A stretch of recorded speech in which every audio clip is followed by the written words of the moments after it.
আগে কিন্তু আমাদের নরসিংদীকে শিক্ষানগরী বলা হতো, কিন্তু একই সাথে এখন নরসিংদীকে কিন্তু রেস্টুরেন্টের শহর বলা হয়। হ্যাঁ বন্ধুরা, ঠিকই বলেছি, নরসিংদীকে এখন ইদানিং রেস্টুরেন্টের শহর বলা হয়, কারণ নরসিংদীতে প্রত্যেকটা এলাকায় প্রচুর পরিমাণে রেস্টুরেন্ট, ক্যাফে, তারপর হচ্ছে যে আড্ডাখানা, টি স্টল গড়ে উঠেছে। আপনারা যে কোনো এলাকায় গেলে দেখবেন অহরহ আপনারা রেস্টুরেন্ট পাচ্ছেন এবং হচ্ছে ফাস্টফুড আইটেম পাচ্ছেন, বিরিয়ানি, কাচ্চি থেকে শুরু করে সব ধরনের আইটেম আপনারা কিন্তু একই জায়গায় অনেকগুলো পেয়ে যাচ্ছেন। তো আমি হচ্ছে সবগুলো রেস্টুরেন্ট এবং ফুড ব্লগিং করছি এবং সেই সাথে রিভিউ দিচ্ছি খাবারের টেস্ট কোথাকার কেমন, কোনটার প্রাইস কেমন এবং কোন ভিউ কেমন পাবেন, কোথাকার লোকেশন কী, সব কিন্তু আপনাদেরকে জানানোর চেষ্টা করছি।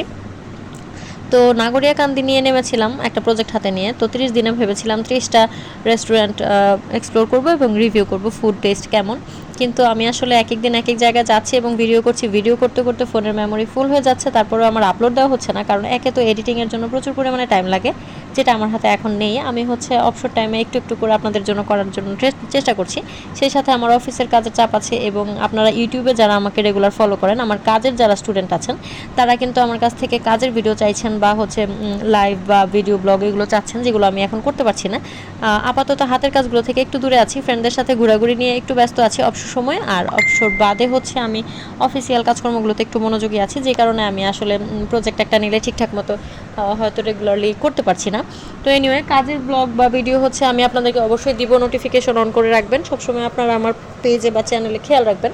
আর এখন কিছু নতুন প্রজেক্ট শুরু হয়েছে সরকারিভাবে, যেসব প্রজেক্টের আন্ডারে আমরা হচ্ছে ট্রেন আপ করাচ্ছি আমাদের বেকার যুব সমাজদেরকে, বা হচ্ছে যুব উন্নয়ন অধিদপ্তরের আন্ডারে, বা হচ্ছে বাংলাদেশ ওমেন্স চেম্বার অফ কমার্সের আন্ডারে আমি ট্রেনার হিসেবে যেই ধরনের ট্রেনিংগুলো প্রোভাইড করে থাকছি, সেগুলো নিয়ে কিন্তু প্রচুর কাজ শুরু হচ্ছে। আগামী মাস বা তারপরের মাসে হয়তো অনেক প্রজেক্ট, নতুন সিসেপ বা হচ্ছে আরও অনেক ধরনের প্রজেক্ট, অ্যাসেট, এগুলো অন হয়ে যাবে। তো সেই জন্য আমাদেরকে প্রচুর কাজ করতে হচ্ছে, তাই হাতের কাজের দিকে আমার একটু মনোযোগ কম, আর হচ্ছে সময় দিতে পারছি কম। যারা ইউটিউবে আমার কাজ চাচ্ছেন তাদেরকে একটু বলবো ধৈর্য ধরে অপেক্ষা করবেন। আর ভিডিওতে আমি দেখাচ্ছি হচ্ছে আমাদের নাগরিয়াকান্দি ব্রিজের সবচেয়ে পুরনো এবং ভাইরাল যে রেস্টুরেন্টটা, সেটা হচ্ছে সেকান্দার রেস্টুরেন্ট। তো আমার এক ফ্রেন্ড ছিল আফজাল সেকান্দার, ও বর্তমানে দেশের বাইরে আছে। ও সর্বপ্রথম এখানে এই রেস্টুরেন্টটা দিয়েছিল, পরবর্তীতে এখানে প্রায় 30 থেকে 40টার উপরে রেস্টুরেন্ট হয়ে গেছে, বিভিন্ন ক্যাফে হয়ে গেছে এবং হচ্ছে ফাস্টফুড আইটেম, কাচ্চি, তারপরে হচ্ছে যে আপনারা ফুচকা, বিরিয়ানি, অনেক ধরনের দোকানপাট এখানে হয়ে গেছে। কিন্তু আমাদের যে পুরনো রেস্টুরেন্টটা, অর্থাৎ আমাদের ফ্রেন্ড সার্কেলের আড্ডার জন্য প্রথমে আমরা যে রেস্টুরেন্টটা খুলেছিলাম এবং যেটাতে আমরা সবসময় টাইম স্পেন্ড করতাম, সেটাই কিন্তু এই সেকান্দার রেস্টুরেন্ট, যেটার মধ্যে আমরা প্রত্যেক দিন এসে বসি বা হচ্ছে বিকেলে সন্ধ্যায় একটু সময় পেলে এখানে আড্ডা মারতে বসে যাই। ইভেন আমরা হচ্ছে কোনো গ্রুপ স্টাডি করতে হলে অথবা আমাদের অফিসিয়াল কোনো প্রজেক্ট নিয়ে আমাদের যদি আলোচনা সমালোচনা করতে হয় বা হচ্ছে কোনো প্রজেক্ট নিয়ে কাজ করতে হয়, সব কিছু কিন্তু আমরা অফিসের বাইরে এই জায়গাটাতেই আসলে করে থাকি। আর আমি নর্মালি কোথায় আড্ডা দিই, কোথায় যাই, কোথায় খাই, সব কিছুই কিন্তু আপনারা আমার ইউটিউব চ্যানেল ফলো করলে বুঝে যাবেন বা পেয়ে যাবেন। এনিওয়ে, এখানে একটা বিড়াল মোটরসাইকেলে উঠেছে, মনে হচ্ছে সে এখনই স্টার্ট দিয়ে ফেলবে, মানে এমন একটা ভাব। বিড়ালের মোটরসাইকেলে ওঠার ভিডিও এবং টেকনিক আপনাদের সাথে শেয়ার করলাম। সেই সাথে ওর আম্মু এবং আব্বু নিচে বসে ওকে পাহারা দিচ্ছে, যেন নিচে পড়ে গেলে ক্যাচ নিতে পারে। আমি হচ্ছে এটা খুব মজা লাগছিল, তাই ভিডিও করে নিয়েছি।